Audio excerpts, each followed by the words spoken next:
નમસ્કાર. અમારા ભાગ્ય લાભની વિશેષ રજૂઆત સાથે હું છું કિરણ.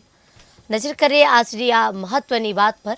તો આજે સાથે જ આજે જે તિથિ છે તેના વિશે પણ જાણીશું. આ સાથે તમારા જે ગ્રહ નક્ષત્ર છે અને તેની તમે જે કોઈ વાત જાણવા માંગતા હોય તેના વિશે પણ જાણીશું. મહત્વપૂર્ણ છે કે આજે જે બુધવારના દિવસે વાત કરી આજના ગ્રહ નક્ષત્રી તમે કોલ કરી અને તમારી કુંડલી વિશે જાણી શકશો. અમારી સાથે સ્ટુડિયોમાં ઉપસ્થિત છે દક્ષિણ શાસ્ત્રીજી. દક્ષિણ શાસ્ત્રીજી, હર હર મહાદેવ. જી હર હર મહાદેવ.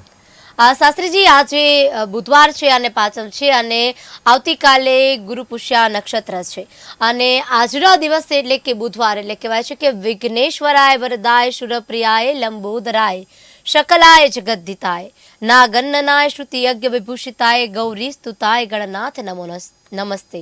ગણપતિ બાપાનું આજે વાર કહેવામાં આવે છે. આજે ગણપતિની પૂજા અર્ચના કરવાથી બુદ્ધ હંમેશા રાજી રહે છે. અત્યારે તમારા કુંડલીમાં જે કંઈ દોષ છે અને તેના વિશે તમે જાણવા માંગતા હોય તો તમે અવશ્ય અમારા સ્ક્રીન પર જે નંબર દેખાય છે તેના પર કોલ કરી અને અવશ્ય જાણી શકશો. શાસ્ત્રીજી, આજના આપણા કાર્યક્રમની શરૂઆત કરીએ અને આજે જે નક્ષત્ર છે તેના વિશે જણાવો અને આજના ખાસ દિવસે આપણે જે ચર્ચા કરવાના છીએ તેના વિશે પણ જણાવશો. જગદગુરો નમસ્તુભ્યમ શિવાય શિવદાય ચ યોગીન્દ્રાણાં ચ યોગીન્દ્ર ગુરુણામ ગુરવે નમઃ. તમામ વિદ્યાના અધિપતિ ભગવાન શ્રી મહાગણેશ અને ભગવાન શિવજીના ચરણોમાં નમસ્કાર.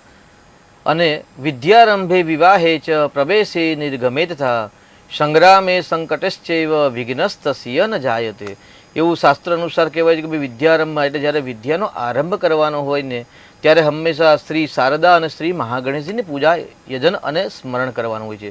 વિદ્યારંભે વિવાહે છે, લગ્નની અંદર પણ સર્વપ્રથમ આપણે જે કંકોત્રી અત્યારે શાદીનો ઉત્સવ એટલે વિવાહના જે ઋતુ ચાલી રહી છે તો જ્યારે દીકરા દીકરીના લગ્ન હોય ને તો પહેલી કંકોત્રી આપણે શ્રી મહાગણેશજીના ચરણમાં એમના નામથી સ્ટાર્ટ કરતા હોય છે અને ગણેશજીના ચરણમાં મૂકતા હોય છે. એટલે વિદ્યારંભે વિવાહે જ પ્રવેશે નિર્ગમે તથા કોઈ પણ ક્ષેત્રની અંદર પ્રવેશ કરતા હોય, યાત્રા પ્રવાસ કરવાની હોય અથવા તો જ્યારે ગૃહ પ્રવેશ અથવા તો કોઈ નવા કાર્યક્ષેત્રનો પ્રારંભ કરવાનો હોય અને કાર્યક્ષેત્રમાં કાર્યાલયની અંદર, ઓફિસની અંદર, દુકાનની અંદર ત્યાં આગળ પ્રવેશ કરવાનો હોય ત્યાં પણ શ્રી મહાગણેશનું યજન છે, સ્મરણ છે. વિદ્યારંભે વિવાહે ચ પ્રવેશે નિર્ગમે તથા સંગ્રામે સંકટેશ્ચૈવ વિઘ્નસ્તસ્ય ન જાયતે.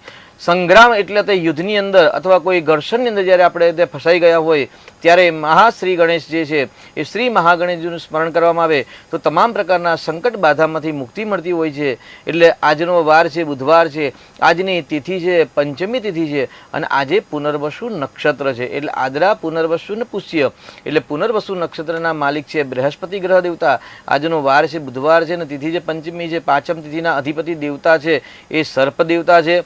જ્યારે આજે નક્ષત્રના અધિપતિ દેવતા છે તો બૃહસ્પતિ ગ્રહ છે એટલે બૃહસ્પતિ જ્ઞાન યુક્ત છે, યશ પ્રતિષ્ઠા કીર્તિયુક્ત બૃહસ્પતિના કારક ગ્રહ છે. તેની સાથે આપણે ગઈકાલે ચર્ચા કરી હતી છઠ્ઠું સ્થાન અને સાતમું સ્થાન. એટલે સાતમું સ્થાન એટલે પતિ પત્નીનું સ્થાન, જાહેર ક્ષેત્રનું સ્થાન સાથે વાણિજ્ય વેપારના ભાગીદારીના સ્થાનનું મહત્વ વિશે આપણે ગઈકાલે ચર્ચા કરી હતી. તેની અંદર સવિશેષ માહિતી પ્રાપ્ત કરી હતી કે ભાઈ સાતમા સ્થાનમાં જે કુંવારી દીકરીઓ છે એ કુંવારી દીકરીઓને બૃહસ્પતિ ગ્રહનો જ્યારે સંબંધ આવે ત્યારે ચોક્કસથી વિવાહ યોગ બનતા હોય છે અને બૃહસ્પતિ ગ્રહ જ્યારે સંબંધ ધરાવે અથવા તો દ્રષ્ટિ પ્રતિદ્રષ્ટિ યુતિમાં આવે ત્યારે હંમેશા લગ્ન જીવન સુખમય પ્રસાર થતું હોય છે. તે વિશે આપણે સામાન્ય બેઝિક જ્ઞાનની આપણે ગઈકાલે ચર્ચા વિચારણા કરી હતી અને આજે આજના દિવસના મહત્વ સાથે આપણે જ્ઞાન ચર્ચા આગળ વધારીશું. તો સર્વપ્રથમ આજે પાંચમ છે તો જે દીકરા દીકરીના કુંડલીની અંદર કાલસર્પ યોગ છે અથવા તો વિશાખ્ય યોગ છે કે વિષ યોગ છે તેવા વ્યક્તિઓએ આજે દૂધનું દાન કરવું જોઈએ, શ્રેષ્ઠ કહેવાય. કેમ કે આજના તિથિના દેવતા છે નાગ દેવતા છે. શિવજીના મંદિરમાં અથવા જો કોઈ સ્પેશિયલ નાગ દેવતાનું દેવાલય હોય, મંદિર હોય તો ત્યાં આગળ દૂધનું દાન કરવું. સવિશેષ નાગ દેવતાઓને પુષ્પો પ્રિય છે તો વિવિધ પુષ્પોનો નાગ દેવતાને શણગાર કરવો અથવા તો મહાદેવજીના મંદિરની અંદર પુષ્પોનો શણગાર કરવો અને પુષ્પના શણગાર સાથે પ્રાર્થના કરવી કે મારા જન્મ પત્રિકાની અંદર જે વિશાખ્ય યોગ છે, વિષ યોગ છે અથવા તો કાલસર્પ નામક યોગ બને છે એ યોગમાંથી એ પરમાત્મા આપ મને મુક્તિ આપો. આવી પ્રાર્થના સાથે આજના દિવસે આ ઉપાય કરશો જરૂરથી. જે જન્માક્ષરની અંદર કાલસર્પ યોગ છે, વિષ યોગ છે અથવા તો વિશાખ્ય નામક જે યોગ છે એ યોગમાંથી થોડી ઘણી રાહતની પ્રાપ્તિ નાગદેવના આશીર્વાદથી થાય છે. તેની સાથે પુનર્વસુ નક્ષત્ર એટલે નક્ષત્ર અધિપતિ દેવતા છે બૃહસ્પતિ ગ્રહ દેવતા. એટલે આપણે પહેલા જ વાત કરી કે ભાઈ વિદ્યારંભે વિવાહે છે, એટલે વિદ્યાર્થીઓ શ્રેષ્ઠ ઉત્તમ પ્રકારની વિદ્યા પ્રાપ્ત કરવી હોય તો શ્રી મહાગણેશજીની પૂજા આજે કરવાનું વિશેષ મહત્વ છે. જ્યારે ગુરુનું નક્ષત્ર હોય અને બુધવાર હોય, કેમ કે ગુરુ છે જ્ઞાન સાથે યશ પ્રતિષ્ઠા કીર્તિ સમૃદ્ધિનો કારક છે. જ્યારે બુધ ગ્રહ છે એ બુદ્ધિનો કારક છે અને વાણિજ્યનો કારક છે. એટલે જે વ્યવસાય રોજગાર કરો છો એ વ્યવસાય રોજગારનું કારક ગ્રહ જો હોય તે બુધ ગ્રહ છે. તેની સાથે આપણે જે જીવા છે, વાણી છે, જે આપણે ઉચ્ચારણ કરી રહ્યા છીએ એ ઉચ્ચારણનો કારક ગ્રહ છે ને તે પણ કારક ગ્રહ બુધ છે. એટલે આજના દિવસે બુધ ગ્રહ એટલે વાણિજ્યનો સંબંધ, બુદ્ધિનો સંબંધ, વાણીનો સંબંધ અને તેની સાથે ગુરુનું નક્ષત્ર એટલે ઉત્તમ સંયોગ છે. તો ઉત્તમ સંયોગના દિવસે આજના દિવસે જો ગણેશજીની પૂજા કરવામાં આવે તો પણ વિદ્યાર્થીઓને ઉત્તમ પ્રકારની વિદ્યા, બુદ્ધિ, પ્રજ્ઞા શક્તિની પ્રાપ્તિ થાય છે. જે વાણિજ્ય વ્યવસાય કરી રહ્યા છે તેવા લોકો માટે શ્રેષ્ઠ ઉપાય છે શ્રી હરિનારાયણનું યજન. કારણ કે બુધના અધિપતિ દેવ છે શ્રી હરિનારાયણ, જ્યારે બૃહસ્પતિ દેવતા છે એ દેવતાઓના ગુરુ છે. તો જેના કારણે આજે નારાયણનું યજન કરી શકાય, વિષ્ણુ સહસ્ત્રના પાઠ કરી શકાય, ઓમ નમો ભગવતે વાસુદેવાય આ મંત્રના જપ 1008 કરી શકાય, અથવા તો ઓમ નમો નારાયણાય આ મંત્રને 1008 જપ કરવામાં આવે અને સાથે સંકલ્પ કરવામાં આવે કે ભાઈ અમારા વ્યવસાયની અંદર, અમારા વાણિજ્યની અંદર, અમારા ઉદ્યોગની અંદર, અમારા નોકરીની અંદર અમારી પ્રોગ્રેસ થાય, ઉન્નતિ થાય, પ્રગતિ થાય, અભ્યુદય થાય. આવા સંકલ્પ સાથે જો આજે જપ કરવામાં આવે તો ચોક્કસથી આજના દિવસે કરેલા જપનું ઉત્તમ પ્રકારનું ફળની પ્રાપ્તિ થતી હોય છે. વાણીમાં મધુરતાની પ્રાપ્તિ થાય છે. જેમને વાણી મધુર નથી તેવા લોકોએ ચોક્કસથી આજે મધુર વાણી પ્રાપ્ત કરવા માટે આજે નારાયણનું યજન કરવું જોઈએ. એટલે ગુરુગ્રહ અને સંબંધ છે, નક્ષત્રનો સંબંધ સાથે વારનો સંબંધ, એટલે વિદ્યાર્થીઓ માટે શ્રેષ્ઠ દિવસ છે. વ્યાપાર રોજગારની ઉન્નતિ માટેનો શ્રેષ્ઠ દિવસ છે. તેની સાથે સર્પાદી દોષ હોય એ દોષમાંથી મુક્તિ મેળવવા માટેનો પણ આજનો અતિ ઉત્તમ અને શ્રેષ્ઠ દિવસ છે. જી, એટલે વાણી જે છે તે મહત્વની જીવનમાં ગણવામાં આવે છે. કારણ કે વાણીથી જે છે કહેવાય છે કે જેણે જીભ જીતી અને જગ જીત્યું કહેવામાં આવે છે. ને વાણીના કારણે જ લોકો જગ જીતી શકે છે. વાણીનો જે ક્રોધ ઉપર કાબુ કરવામાં આવે છે અને જે મીઠી વાણી રાખવામાં આવે છે તે સૌ કોઈને પ્રિય હોય છે. શાસ્ત્રીજી, આપણે ગઈકાલે જે રીતે દાંપત્ય સુખની વાત કરતા હતા અને દાંપત્ય સુખમાં જે પતિ પત્ની ના સ્થાનની વાત કરવામાં આવતી હતી તેના વિશે પર થોડુંક જણાવશો. જી, કલત્ર સ્થાન એટલે 7મું સ્થાન. કુંડલીના જે 7 ભાવ છે એ 7 ભાવમાંથી જે 7મું ભાવ છે એ કલત્ર સ્થાન છે, પતિ પત્નીનું સ્થાન છે, જાહેર જનતાનું સ્થાન છે. આજે મહારાષ્ટ્ર આદિ જે રાજ્યોમાં આજે ઇલેક્શન છે તો આજે જાહેર જનતા છે આજે વોટિંગ કરવાની છે, એટલે રાજાને ચૂનવાની છે. તો આજે રાજાને પસંદ કરવાનો દિવસ છે જે મહારાષ્ટ્ર ઇત્યાદિ પ્રાંતમાં છે. એ પ્રાંતની અંદર તો એ પ્રાંતમાં કેવું રિઝલ્ટ પરિણામ મળશે, જો પરિણામ જોવું હોય ને તો પણ 7મું સ્થાન, કારણ કે 7મા સ્થાનને પબ્લિકનું સ્થાન કહેવાય છે, 7મા સ્થાનને પતિ પત્નીનું સ્થાન કહેવાય છે, 7મા સ્થાનનું લાઈફ પાર્ટનર એન્ડ બિઝનેસ પાર્ટનરનું પણ સ્થાનને ગણવામાં આવે છે. એટલે 7મા સ્થાન સાથે આપણા શરીરનું જે મધ્ય કેન્દ્ર બિંદુ છે તે કેન્દ્ર બિંદુ પણ તેને ગણવામાં આવતું હોય છે.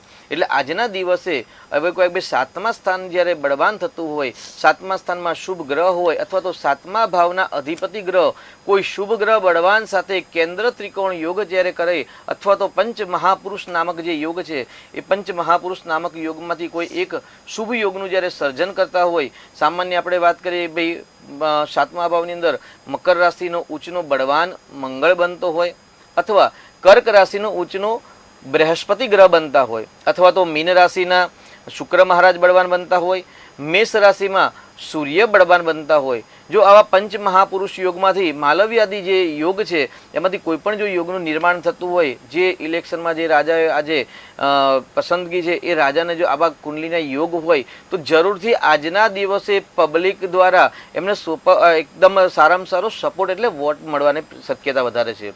સામાન્ય આજે ગુરુનું નક્ષત્ર છે અને બુધવાર છે તો જે વ્યક્તિની કુંડલીમાં કન્યા રાશિનું 7મા સ્થાન સાથે બળ વધારતો હશે અથવા તો જે વ્યક્તિની કુંડલીમાં 7મા સ્થાન સાથે ગુરુનું બળ મળતું હશે તેવા લોકોની પસંદગી આજે પબ્લિક વધારે કરશે અને તેવા વ્યક્તિને આજે વોટ વધારે પ્રાપ્ત થશે.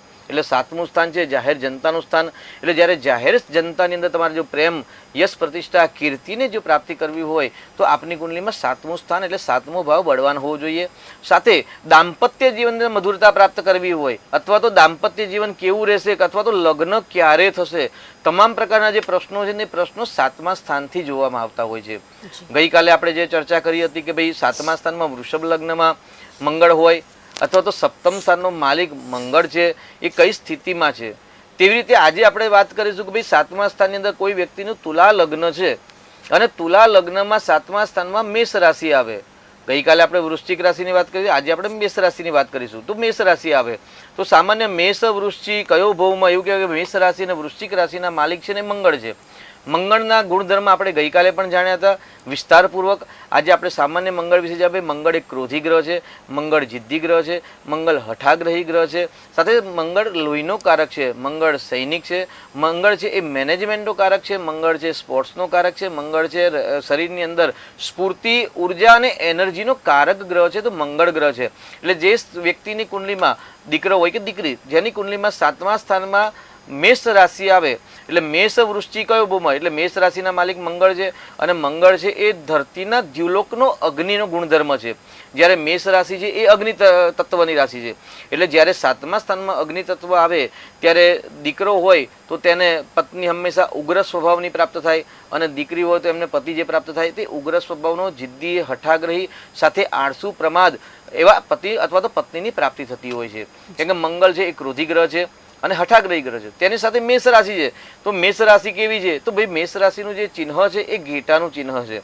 એટલે ઘેટું હંમેશા અવાજ એક સૂક્ષ્મ કાઢે, પેટની વાત બહાર ન કાઢે. એટલે મેષ રાશિના જાતકો છે ને એ લોકો હંમેશા એમના પેટની વાત બહાર ન કાઢતા હોય. એટલે કોઈને પોતાની ચર્ચા ન જણાવે, પોતાની ચર્ચાને કોઈને ખ્યાલ આવે કે પોતાના વિશે કોઈ જાણે ને તો તેમને પસંદ નથી હોતું. મેષ રાશિના જાતકો ઓછું બોલવું અને વધારે જાણવું તેવા એમના પ્રયત્નો હોય છે. કારણ કે મંગળ છે, મંગળ સેનાપતિ છે અને સેનાપતિ હંમેશા પોતાના પ્લાનના વિશે ક્યારેય કોઈને બતાવતા નથી. એટલે મંગળના ગુણધર્મ અને અગ્નિ તત્વ એટલે ક્રોધી, જિદ્દીપણું અને હઠાપણી હંમેશા જોવામાં આવતું હોય છે. જેના કારણે ક્યારેક લગ્ન જીવન ખંડિત અથવા તો ઘર્ષણ અથવા તો ક્લેશમય જતા હોય છે.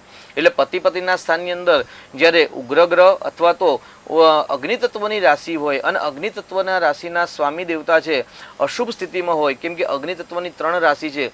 મેષ રાશિ અગ્નિ તત્વ કહેવાય છે, તેના સાથે સિંહ રાશિ છે એને પણ અગ્નિ તત્વ કહેવાય છે અને તેની સાથે ધનુ રાશિ છે એને અગ્નિ તત્વ કહેવાય છે.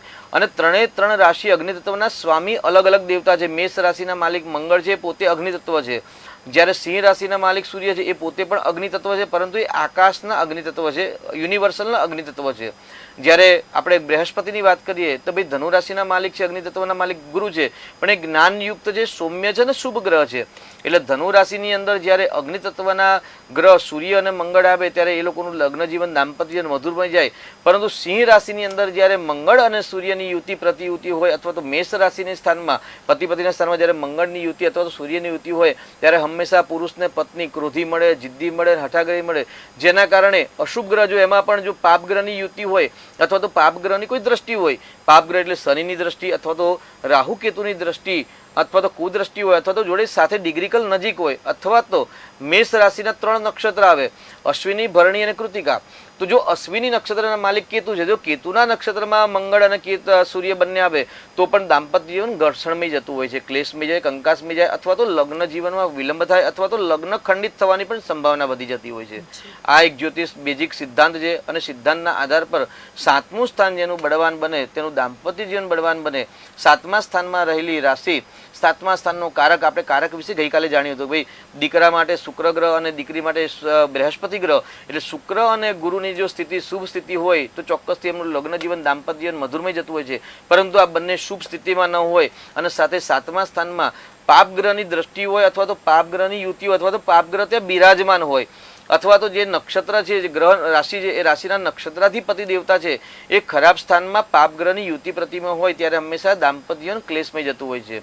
ગઈકાલે પણ આપણે ચર્ચા કરી હતી, મેળાપકની વાત કરી હતી. મેળાપકમાં કયા કયા પોઈન્ટ હોય તે પોઈન્ટ વિશે આપણે ડિટેલમાં ગઈકાલે આપણે માહિતી પ્રાપ્ત કરી હતી. તો દર્શક મિત્રોને ખાસ જણાવવાનું કે જ્યારે દીકરા કે દીકરીના જ્યારે લગ્ન કરાવો ને ત્યારે હંમેશા મેળાપક ઉતાવળપૂર્વક ન કરવું જોઈએ. શાંતિપૂર્વક દરેક પ્રકારના જે પોઈન્ટ છે, જે અષ્ટક વર્ગ છે, તારાચક્ર છે, તાળાબર છે, ગુણાંક છે, તેની સાથે બંનેની ગ્રહ મૈત્રી કેવી છે, બંનેનો સ્વભાવ કેવો છે, આ બધા જ ગુણધર્મો જો ધ્યાનમાં રાખી અને જો પ્રિડિક્શન કરી અને ત્યાર પછી જો આપણે પ્રોપર વિવાહ યોગ બનાવવા કરવામાં આવે ને તો જરૂરથી ચોક્કસથી દીકરા દીકરીનું લગ્ન જીવન સુખમય પસાર થતું હોય છે. જી એટલે શાસ્ત્રીજી દરેક લોકોના જીવનમાં કંઈક ને કંઈક સમસ્યા હોય છે. કોઈને લગ્ન જીવન માટેની સમસ્યા હોય છે, કોઈને પુત્રની સમસ્યા છે, કોઈને પૈસાની સમસ્યા છે, કોઈને ધંધાની સમસ્યા છે. દરેકના જીવનમાં કંઈક ને કંઈક સમસ્યા હોય છે અને દરેક સમસ્યાનો હલ પણ હોય છે અને અહીંયાથી તમે ચોક્કસપણે એ હલ આપતા હોય છો. આપને પણ જો કોઈ સમસ્યા છે અને તમારા કુંડલીમાં કોઈ પણ દોષ છે અને તમે પણ જાણવા માંગો છો તમારા કુંડલીમાં તમારી અથવા તમારા પતિની અથવા તમારા પુત્ર પુત્રી જે કાંઈ બિઝનેસની લઈને તમારા ઘરમાં વાસ્તુશાસ્ત્રનો કોઈ દોષ છે કે નહીં, તો તમામ તમારી સમસ્યાનો હલ અહીંથી મળશે. કારણ કે અમારા શાસ્ત્રીજી છે તે તમને તમારા સમસ્યાનો હલ અહીંથી આપશે. તેના માટે તમારે માત્ર સ્ક્રીન પર જોઈ અને નંબર જે છે તે ડાયલ કરવાના રહેશે. આ નંબર ડાયલ કરી અને તમે અહીં પ્રશ્ન પૂછી શકો છો. ચોક્કસ તમારી સમસ્યાનું સમાધાન મેળવી શકો છો. કારણ કે અહીંયા સમયના અભાવના હિસાબે તમને જે કંઈ પણ અહીં કહેવામાં આવે છે તે ટૂંકમાં કહેવામાં આવે છે, પરંતુ તમે જો ડિટેલમાં પણ જાણવા માંગતા હોય તો અવશ્ય તમે અમારા શાસ્ત્રીજીનો સંપર્ક પર્સનલમાં પણ કરી શકો છો. શાસ્ત્રીજી, આપે ખૂબ જ સરસ વાત કરી કે પતિ પત્નીના સ્થાનમાં 7મા સ્થાનમાં હોય તો લગ્ન જીવન ખૂબ જ સારું રહે છે. આ સાથે બીજી તમે વાત કરી વાણીની, કે વાણી જેની મધુર હોય છે તેને કોઈ દરેક લોકોને આપણે સાંભળવા ગમે છે. આપણે લતા મંગેશકરને જોયો, લતા મંગેશકરની વાણી જેની કેટલી મધુર છે એટલે આપણને તેના ગીતો સાંભળવા ગમે છે. એમની કુંડલીમાં પણ ચંદ્ર અને બુધની એક બહુ સરસ યુતિ છે જેના કારણે એમના કંઠની અંદર સાક્ષાત માં સરસ્વતી બિરાજમાન છે. જી, એટલે આ પણ એક શું કહેવાય ગોડ ગિફ્ટેડ જેને કહેવાય છે કે ભગવાનની આપેલી એક ભેટ હોય છે દરેકના જીવનમાં. દરેકને જો કે ભગવાન ભેટ આપતા જ હોય છે, પરંતુ માણસને કઈ રીતે બુદ્ધિ વાપરી અને કઈ રીતે પોતાની વાણીનો ઉપયોગ કરી અને પોતાના જીવનમાં ચાલવું એ પોતે જ નિર્ણય લઈ શકે છે. શાસ્ત્રીજી, આપણે વાત કરી રહ્યા હતા આપણા કાર્યક્રમમાં આજના નક્ષત્રની, આ સાથે લગ્ન જીવનની. તમે મંગળ વિશે માહિતી આપી અને મંગળ વિશે પણ કહ્યું કે જેના જીવનમાં મંગળ દોષ હોય છે અથવા મંગળની કુંડળી હોય છે તેનું સામેનું વ્યક્તિ જે છે તે ઉગ્ર હોય છે, કે જેને કુંડળીમાં મંગળ હોય છે તે પોતે વ્યક્તિ એટલું ઉગ્ર હોય છે. આ કઈ રીતે નક્કી થઈ શકે? સામાન્ય આપણે એક બર્થ ચાર્ટ લઈએ કે કોઈ એક વ્યક્તિનું વૃષભ લગ્ન છે, એટલે વૃષભ લગ્ન આવ્યું એટલે મસ્તિષ્ક એટલે લગ્ન સ્થાન થયું. હવે આપણે વાત કરીએ કે પતિ પત્ની કેવા પ્રાપ્ત થશે. દાખલા તરીકે કોઈ આજે મારા કાર્યાલયમાં કોઈ આવ્યા, દીકરાની કુંડલી લઈને આવ્યા કે ભાઈ મારા દીકરાના જન્માક્ષર છે ને એમને કેવા પ્રકારની એટલે અમને કેવી વહુ પ્રાપ્ત થશે, એટલે જે વહુ આવશે મારા દીકરા માટે એને પત્ની કેવી પ્રાપ્ત થશે. તો પત્ની કેવી પ્રાપ્ત થશે એનો ગુણધર્મ આપણે એમને કુંડલીની અંદર રહેલા 7મા ભાવના માલિક, 7મા ભાવનો કારક અને 7મા ભાવમાં જે રાશિ છે એ રાશિના જે દેવતા છે અથવા તો જે રાશિના જે નક્ષત્ર અધિપતિ દેવતા છે એ કેવી સ્થિતિમાં છે તેના આધાર પર છે. સામાન્ય કોઈ વ્યક્તિની વૃષભ લગ્નની કુંડલી છે અને વૃષભ લગ્નમાં પતિ પતિના સ્થાનની અંદર સમજો કે ભાઈ વૃશ્ચિક રાશિ આવી, હવે વૃશ્ચિક રાશિનો માલિક મંગળ છે. હવે મંગળ કોઈ પણ સ્થિતિમાં સમજો કે એ 4થા સ્થાનમાં જાય અને વક્રી થયો, એટલે સામાન્ય લગ્ન જીવન બાબતમાં 1, 4, 7, 8, 12ના સ્થાનમાં રહેલો મંગળ હંમેશા માંગલિક કુંડલી કહેવાય. ઘણા બધા અંદર વાદ વિવાદ સાથે, વાદ વિવાદ તો ન કહી શકાય પરંતુ ઘણા બધા સિદ્ધાંત કહી શકાય કે ભાઈ ઘણા બધા સિદ્ધાંત જે ભાઈ કર્કનો મંગળ હોય અથવા તો પાપ ગ્રહની યુતિમાં હોય ત્યારે એને મંગળ દોષ નાબૂદ કરાય છે, એટલે મંગળ દોષ નથી કહેવાતું. એટલે એ મંગળની જ્યારે સ્થિતિ હોય તો મંગળના જ ગુણધર્મ જે સ્થાનમાં હોય અને જે સ્થિતિમાં મંગળ હોય, દાખલા કે પતિ પતિના સ્થાનનો માલિક મંગળ છે અને મંગળ 4થા સ્થાનમાં છે, એટલે ચોક્કસ એમને પત્નીથી સુખની પ્રાપ્તિ થાય, પરંતુ પત્ની તેમને જિદ્દી, હઠાગ્રહી, ક્રોધી પ્રાપ્ત થાય અને પોતાના કહેવામાં ન રહે એવું કહી શકાય. કેમ કે પતિ પતિના સ્થાનનો માલિક મંગળ છે, એટલે જે સ્થાનમાં જે રાશિ રહેલી છે, જે રાશિનો ગ્રહ રહેલો છે અને જે ગ્રહના ગુણધર્મ છે તે ગુણધર્મ પ્રમાણે તે વસ્તુ અથવા તો નિર્જીવ અથવા તો સજીવ વસ્તુ તેમને પ્રાપ્ત થતી હોય છે. એટલે આગળ પત્નીના સ્થાનનો માલિક મંગળ હોય અને મંગળ સુખ સ્થાનમાં હોય તો પત્નીથી સુખની પ્રાપ્તિ થાય, પરંતુ પત્ની હંમેશા તેના કહ્યામાં ન રહે. કેમ કે મંગળ છે ને જિદ્દી છે, મંગળ ક્યારે રાજા સિવાય કોઈની વાત સાંભળતા નથી હોતા. એટલે એમાં પણ જો વક્રી હોય તો પતિની એ વાત બિલકુલ ન માને, અને જો વક્રી ન હોય અને શુભ સ્થિતિમાં હોય તો ચોક્કસ એ પતિના કહ્યામાં રહેતી હોય છે, પરંતુ તેનામાં જિદ્દીપણું, હઠાપણી, ક્રોધીપણું, ધારેલી વસ્તુ કરવી, ધારેલો સમય જે આવે તે કરવું, સાથે સાથે લોહીના વિકારના પ્રશ્ન ઉત્પન્ન થાય છે. 7મ સ્થાન એટલે કેન્દ્ર બિંદુ કહેવાય, એટલે ઋતુચક્રના પણ પ્રશ્ન ઊભા થતા હોય છે. તો આપણે મંગળ ગ્રહ હોય તો મંગળ ગ્રહના ગુણધર્મ પ્રમાણે એમને તેવું સામે કેવું પાત્ર પ્રાપ્ત થશે એ આપણે નિર્ણય કરી શકીએ. દીકરો હોય તો દીકરી અને દીકરી હોય તો દીકરો, એ પ્રમાણે આપણે સમજી શકતા હોય છે. સૂર્ય હોય તો રાજા જેવું હંમેશા વર્તન હોય છે ગુરુ હોય તો જ્ઞાનયુક્ત વર્તન હોય, કારણ કે જો 7મા સ્થાનનો અધિપતિ ગુરુ બળવાન બનતો હોય ને ગુરુ સાથે હોય ને તે પત્ની વારંવાર પોતાના પતિને સલાહ સૂચન આપતી હોય છે. આમે સ્ત્રીઓને તો આપણે લક્ષ્મી જ કહેતા હોય છે, કારણ કે જો લક્ષ્મી ન કહીએ ને તો તકલીફ થાય, કારણ કે સરસ્વતી કહીએ તો સલાહ આપે અને કાલી કહીએ તો મારવા આવે. એટલે સ્ત્રી છે એ લક્ષ્મીનું સ્વરૂપ કહેવાય છે. આનંદની વાત હતી, આમાં કોઈ સિરિયસ લેવાની આવશ્યકતા નથી, પરંતુ સ્ત્રી છે એ ઘરની લક્ષ્મી કહેવાય છે. અને લક્ષ્મી એટલે ગુરુયુક્ત જ્યારે લક્ષ્મી હોય ને ત્યારે હંમેશા લક્ષ્મી તો આવે, સમૃદ્ધિ તો આવે, પરંતુ સાથે સાથે એ લક્ષ્મી હંમેશા આપણને સલાહ સૂચન આપતી હોય. એટલે વારંવાર ઘણા આપણે જોડા જોયા હશે પતિ પત્ની દાંપત્ય જીવનના, કે પત્ની વારંવાર પોતાના પતિને સલાહ આપતી હોય, આમ નહીં કરવું જોઈએ, આમ કરજો, આમ કરશો, આમ કરજો, ટાઈમસર ઓફિસે પહોંચી જાઓ, જઈને મને ફોન કરજો, ટાઈમસર ટિફિન ભોજન કરી લેજો, પછી બપોરે પણ કોલ આવે તમે ભોજન કરી લીધું, ન કરી લીધું કરી લેજો, શાંતિથી ટાઈમસર ઘરે આવી જજો. આવા બધા ઘણા બધા પ્રશ્નો હંમેશા પતિને ટોકતા હોય છે. તો સમજો ચોક્કસ આવી જ્યારે પરિસ્થિતિ જે દાંપત્ય જીવન થતી હોય ત્યારે પતિ પત્નીના સ્થાનની અંદર કુંડલીમાં 7મા સ્થાન સાથે ગુરુ ગ્રહનો સંબંધ હોય છે, કારણ કે ગુરુ જ્ઞાનયુક્ત હોય ને એટલે હંમેશા સલાહ સૂચના આપે. ચંદ્ર હોય તો મનોરંજનના શોખીન હોય, અને એમાં પાસે જો શુક્ર સાથેનું હોય ને તો આજે પિક્ચર જોઈને આવ્યા હોય, આજે હોટલમાં જમીને આવે 2 દિવસ થાય ને આપણે બહુ દિવસ થઈ આપણે જમવા ગયા નથી બહાર, તો આજે આપણે બહાર જમવા જઈશું, પિક્ચર જોવા જઈશું, મનોરંજન ફરવા જઈશું, ક્યાંક પિકનિકમાં જઈશું. જ્યારે ચંદ્ર અને શુક્ર સાથેનો સંબંધ ધરાય અને એવા ગ્રહની સ્થિતિ સર્જન થાય ને ત્યારે વારંવાર આવી રીતે યાત્રા પ્રવાસના એમને યોગ બનતા હોય છે, કે યાત્રા પ્રવાસના શોખીન હોય છે. સાથે શુક્ર અને બુધનો સંબંધ જો હોય ને તો ચોક્કસથી એમને જ્ઞાનયુક્ત મધુરયુક્ત વાણીયુક્ત પત્ની પ્રાપ્ત થાય, અથવા તો પત્નીને પતિ પ્રાપ્ત થાય.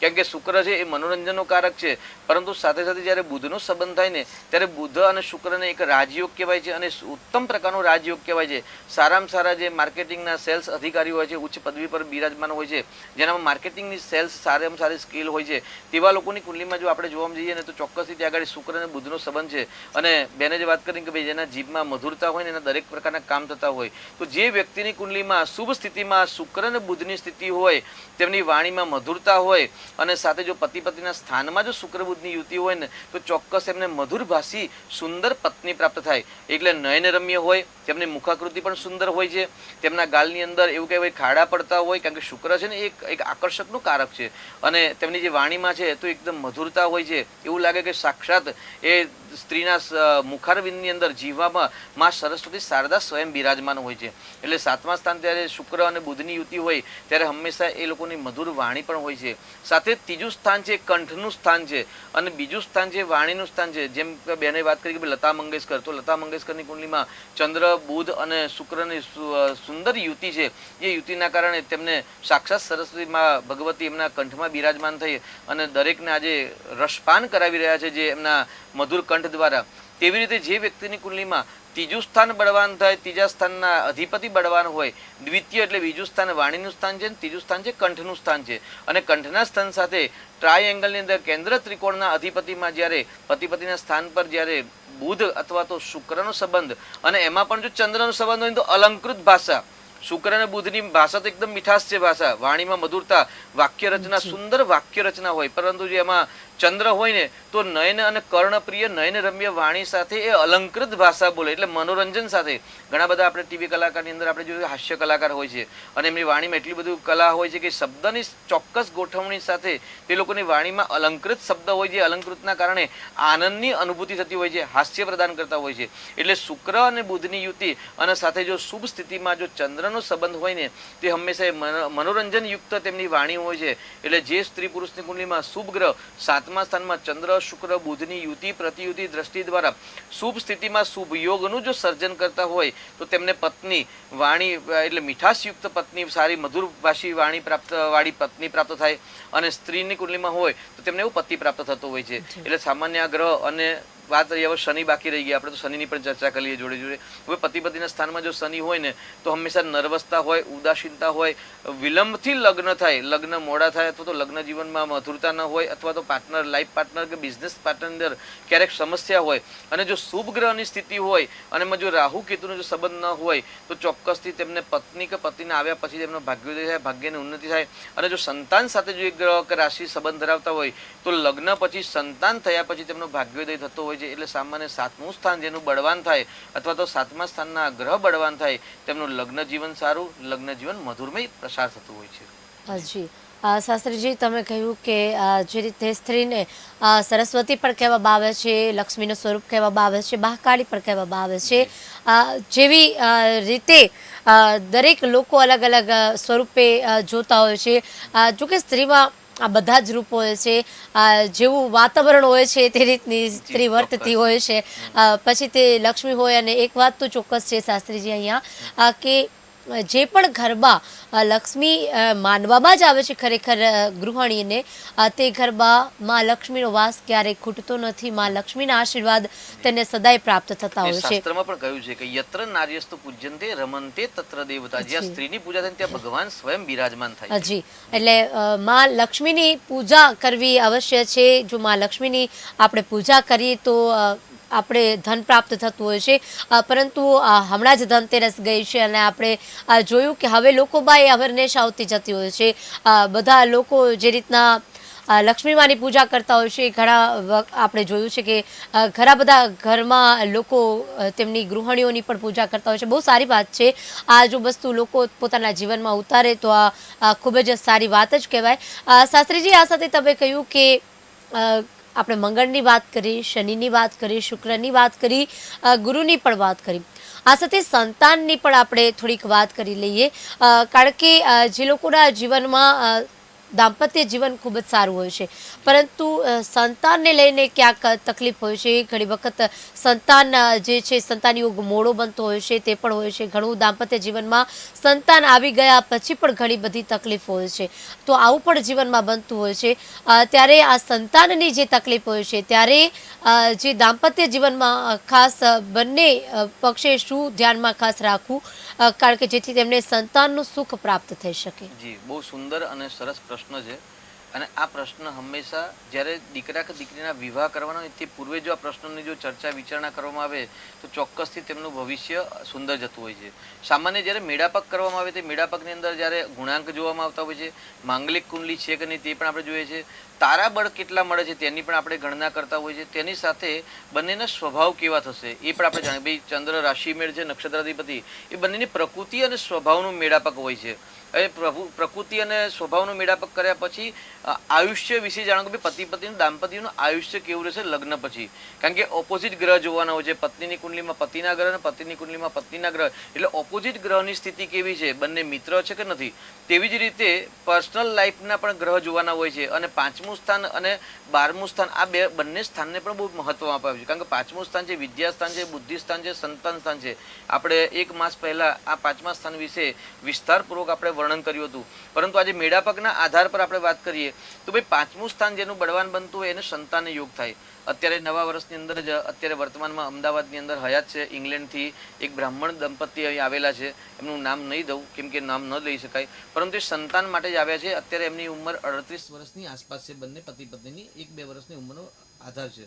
અને વચ્ચે એમને સંતાન સ્થાનનો જે માલિક છે એ સંતાન સ્થાનનો માલિક બંનેની કુંડલીમાં બૃહસ્પતિ ગ્રહ બની રહ્યા છે.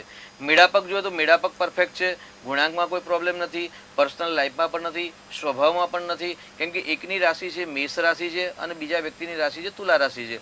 એટલે મંગળ અને શુક્ર મિત્ર ગ્રહ હોવા છતાં પણ તેમને સંતાનની સમસ્યા છે. એ સંતાનની સમસ્યાના નિવારણ માટે અત્યારે મને સ્પેશિયલ સંપર્ક એટલે જ્યોતિષની સલાહ, મારી સલાહ લેવા માટે આવ્યા છે. અને સાથે સાથે સારા ડૉક્ટરની સલાહ લેવા માટે પણ અમદાવાદમાં અત્યારે વર્તમાનમાં એ લંડનથી આવેલા છે. તો એ જે દંપતી આવે છે, દંપતીને સંતાનનો પ્રશ્ન છે. તો તેમની કુંડલીની અંદર બૃહસ્પતિ ગ્રહ, બંનેની કુંડલીમાં ગુરુ ગ્રહ છે. ગુરુ ગ્રહ હંમેશા ટ્વિન્સ સંતાન આપે એવી પોઝિશનમાં હોવા છતાં પણ તેમને સંતાન નથી. ત્યારે એમને પ્રશ્ન કર્યો ભાઈ સંતાનનો યોગ છે તે છતાં પણ સંતાન નથી, તો હંમેશા 7મું સ્થાન તે આગળ જોવામાં આવે છે. કારણ કે 7મું સ્થાન છે સ્ત્રી અને પુરુષનું મધ્ય કેન્દ્ર બિંદુ કહેવાય છે. 6ઠું સ્થાન છે એ નાભીના ભાગ કહેવાય છે. અને 8મું સ્થાન છે નાભીના નીચેનો ભાગ કહેવાય છે.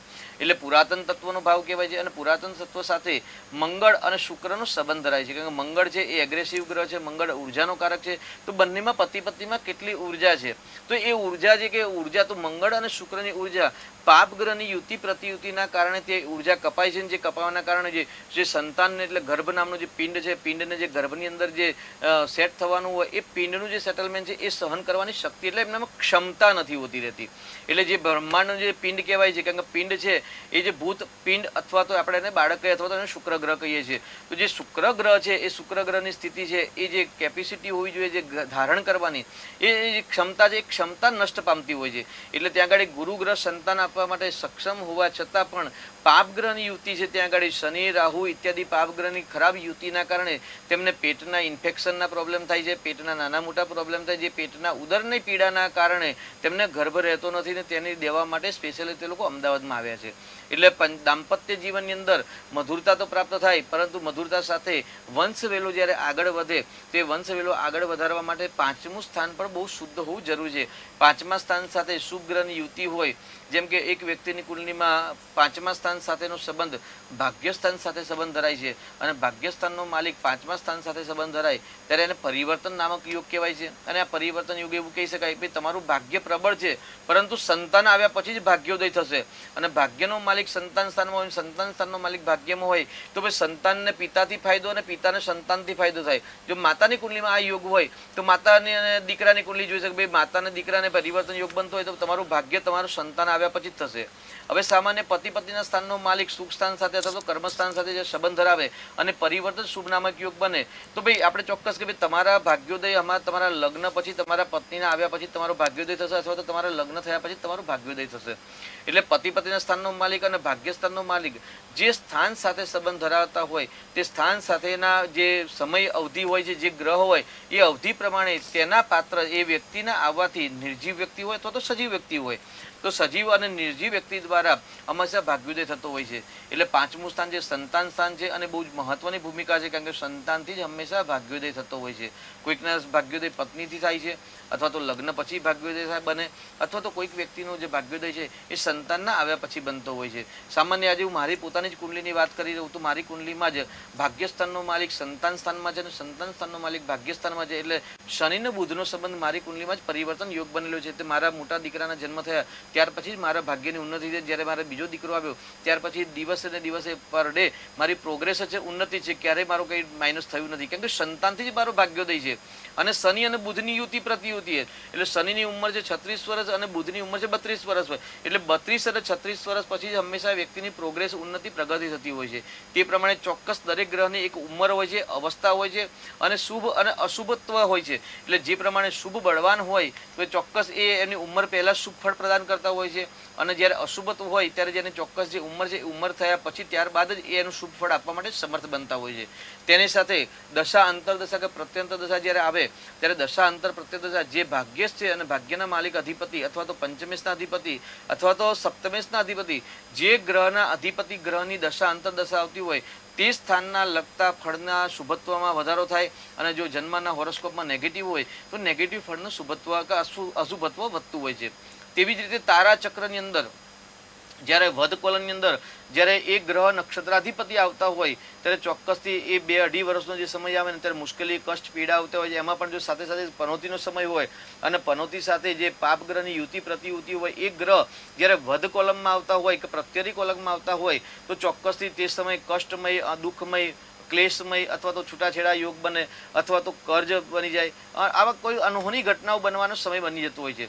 અને તેની સાથે સાધક કોલમની અંદર મૈત્રી અથવા તો અધિમૈત્રી અથવા તો જન્મ સંપત્તિની કોલમની અંદર જ્યારે શુભ ગ્રહ બળવાન બનતા હોય અને શુભ ગ્રહની યુતિ પ્રતિયુતિ હોય અને જો એ અવધિ આવતી હોય તો ચોક્કસથી તેમની પ્રગતિ ઉન્નતિ થતી હોય. અને એમાં પણ જો શનિ યોગકારક બનતો હોય, તુલા લગ્ન હોય, વૃષભ લગ્ન હોય, મકર લગ્ન, કુંભ લગ્ન હોય અને એમાં જો શનિ બળવાન બનતો હોય અને જો શનિનો પિરિયડ આવતો હોય સાથે પનોતી હોય અને જ્યારે સાધક કોલમની અંદર અથવા તો અધિમૈત્રની કોલમની અંદર જો આ ગ્રહ આવતા હોય તો ચોક્કસથી તેમની પ્રગતિ થાય, સંતાન યોગ બને અથવા તો સંતાનથી લાભ થાય. એટલે ચોક્કસ જે સ્થાનમાં જે ગ્રહ રહેલા હોય તેના આધાર પર અને ગ્રહની સ્થિતિના આધાર પર હંમેશા શુભ અને અશુભ ફળની પ્રાપ્તિ થતી હોય છે.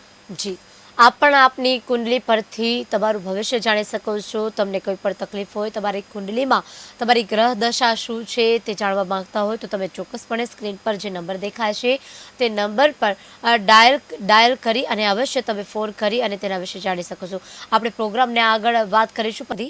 તો ભાગ્યલાભમાં જો કોઈ આપ કુંડળી વિશે જાણવા માંગતા હોય તો આપ કોલ કરી અને અવશ્ય અહીંથી જાણી શકશો. દક્ષિણ શાસ્ત્રીજી, આપણે વાત કરતા હતા સંતાન વિશે. પહેલા આપણે વાત કરી દાંપત્ય જીવન વિશે અને ત્યારબાદ સંતાન વિશે વાત કરતા હતા. આ સાથે જ સંતાનનું સુખ વિશે વાત કરી, પરંતુ સંતાનને લઈને જો કોઈ સમસ્યા હોય તો તેને નિવારવા માટે ધારો કે આપણે સંતાનને લઈને ઘણા વખત આપણે જોતા હોઈએ છીએ કે ઘરમાં સંતાન જે ભણવામાં નબળું હોય છે તો તેને લઈને પણ માતા પિતાને એક ચિંતા હોતી હોય છે. બીજી તેમના જ જીવનમાં ક્યાંક કલેશ કંકાસ છે સંતાનના જીવનમાં, તેના અલગના જીવનમાં, તો પણ માતા પિતાને ચિંતા હોય છે. આવી સંતાનને લઈને અનેક સમસ્યા, સંતાન આવી નથી તે તો સમસ્યા છે, સંતાન આવી જાય પછી પણ ઘણી સમસ્યા હોય છે, તો એના વિશે પણ જણાવશો. રાત્રિ ગમિષ્યતિ ભવિષ્યતિ સુપ્રભાતમ એવું કહેવાય છે કે રાત અને દિવસ છે ને સૃષ્ટિનો ક્રમ છે. તે જ પ્રમાણે સુખનો અને દુઃખનો ક્રમ છે. ગ્રહો જે ચલાયમાન છે, સ્થિર ક્યારેય નથી એક જગ્યાએ. એટલે ગ્રહો જે ચલાયમાન છે અને ફરતા ફરતા ગ્રહ જે ઉર્જા નાખતા હોય છે, ઉર્જા પ્રમાણે સુખ અને દુઃખની પ્રાપ્તિ થતી હોય છે. પાંચમું સ્થાન હોય કે કોઈ પણ ગ્રહ સ્થાન હોય છે, જે સ્થાનની અંદર જે ગ્રહ નક્ષત્ર હોય, જેવી સ્થિતિ હોય એની યુનિવર્સલની અંદરથી વર્તમાનમાં જે સ્થિતિમાં ગ્રહ આવતા હોય તે પ્રમાણે ઉર્જા આવતી હોય છે. અને ઉર્જા પ્રમાણે સુખ અને દુઃખ એ એક ક્રમ છે. રાત અને દિવસ એક ક્રમ છે. એટલે એ ક્રમની અંદર પાંચમા સ્થાનનો પ્રશ્ન છે ભાઈ સંતાન સુખ છે કે નહીં એ માતા પિતાનો પ્રશ્ન છે, પરંતુ વિદ્યા સ્થાન છે એ સ્વયંનો પ્રશ્ન છે. કેમ કે જ્યારે બાળક જન્મે તે બાળકને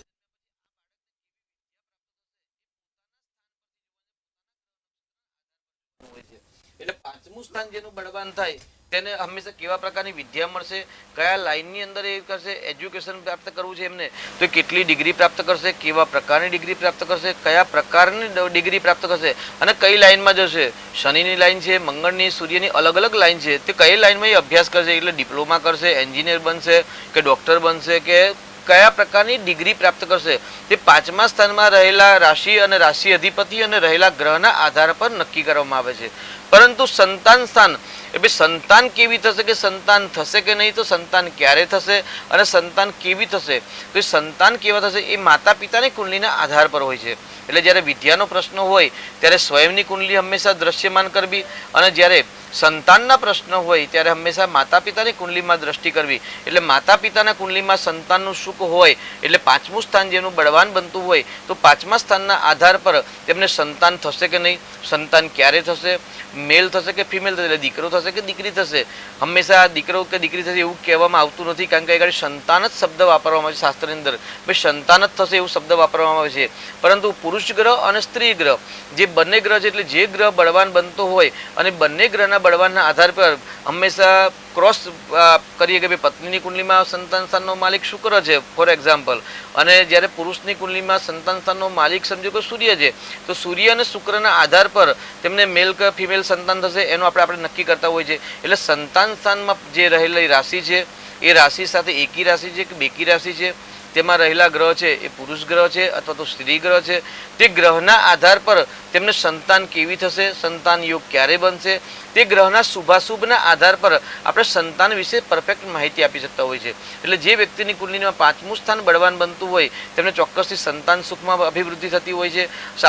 જ્યારે પાંચમું સ્થાન નબળું બનતું હોય ત્યારે હંમેશા સંતાનના પ્રશ્નો ઊભા થાય, અથવા તો પાંચમા સ્થાનમાં દૂષિત ગ્રહ હોય, પાપ ગ્રહ હોય, અથવા તો રાહુ સૂર્ય જેવા યોગ અશુભ બને અને ગ્રહણ યોગ કરતા હોય અથવા તો પિતૃદોષ કરતા હોય ત્યારે હંમેશા સંતાન વિલંબથી થાય, અથવા તો સંતાન પોતાના કહ્યામાં ન રહે, અથવા તો જે સંતાન સ્થાનનો માલિક છે એ ચંદ્ર હોય અથવા તો કોઈ પણ ગ્રહ છઠ્ઠા, આઠમા કે 12મા સ્થાનમાં જ્યારે હોય ત્યારે ચોક્કસથી સંતાનના પ્રશ્ન હોય છે. એટલે સંતાન સારી હોવી, સંતાન થવી એ માતા પિતાના કુંડલીના આધારિત પર આપણે નક્કી કરી શકીએ છીએ, પરંતુ સંતાન કેવા પ્રકારના અભ્યાસ કરશે એ સ્વયં સંતાનની કુંડલીના આધાર પર આપણે નક્કી કરતા હોય છે. એટલે જ્યારે વિદ્યાનો પ્રશ્ન હોય ત્યારે સ્વયંની કુંડલી બતાવી, પરંતુ સંતાનના પ્રશ્ન હોય તો પતિ પત્ની બંનેની કુંડલીને બનાવી અને બંનેની કુંડલીના આધાર પર આપણે સંતાન યોગ ક્યારે થશે, સંતાન કેવી થશે, સંતાન દ્વારા ભાગ્યોદય છે કે નહીં, સંતાન કેવા પ્રકારના કેવા લક્ષણના હશે, શુભ સંતાન હશે કે અશુભ સંતાન હશે. આપણે લાલ કિતાબની અંદર અથવા તો રાવણ સંહિતાની અંદર જો વાત કરીએ ને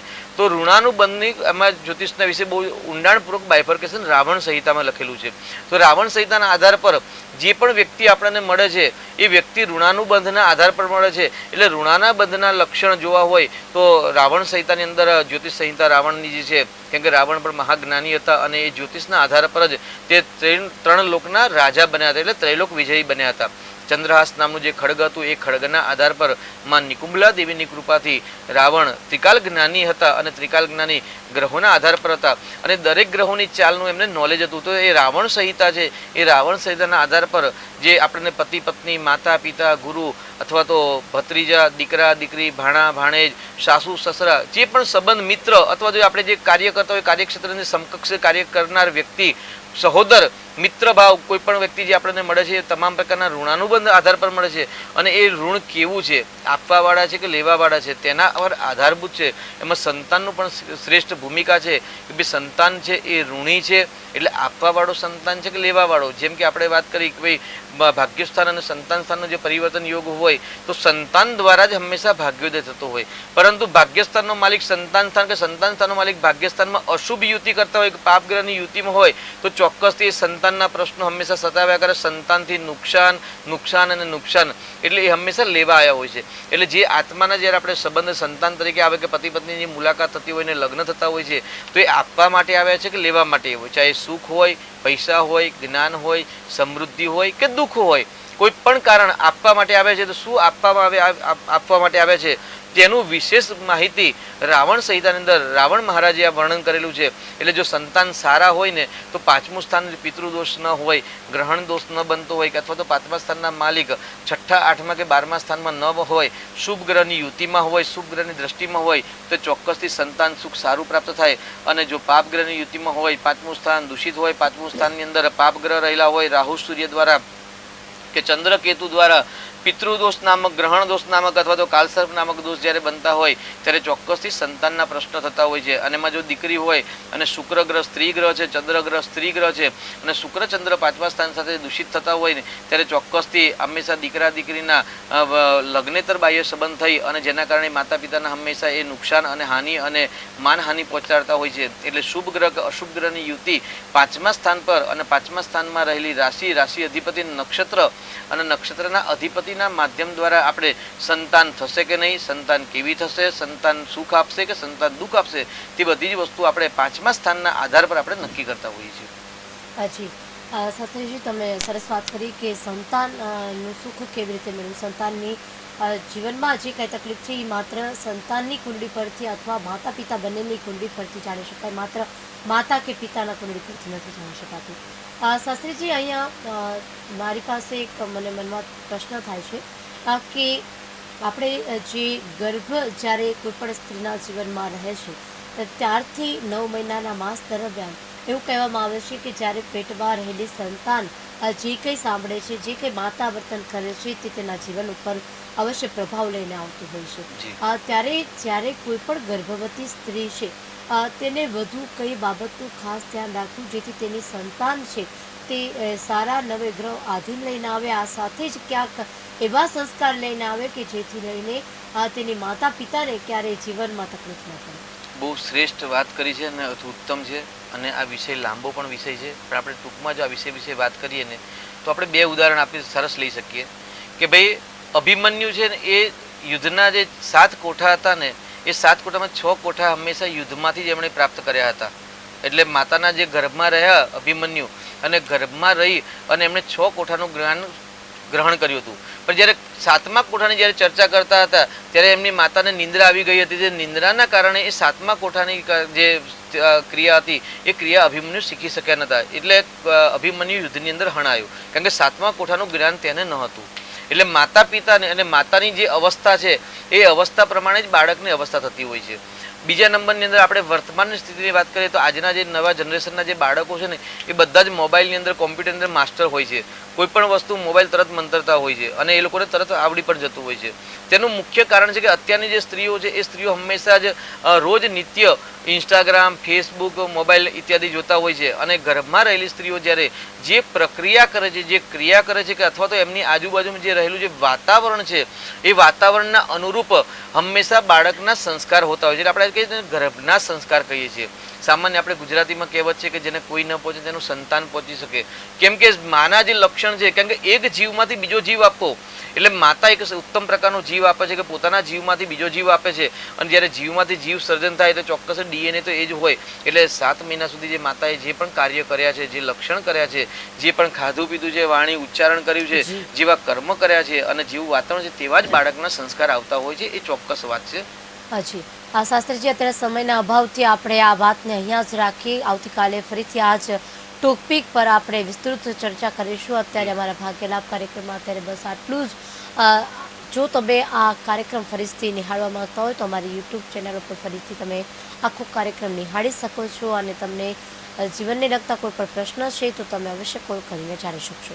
આવતીકાલે ફરી મળીશું ભાગ્યલાભના કાર્યક્રમ સાથે બપોરે 3:30 થી 4:30 વાગ્યા સુધી. ત્યાં સુધી રજા આપશો. નમસ્કાર.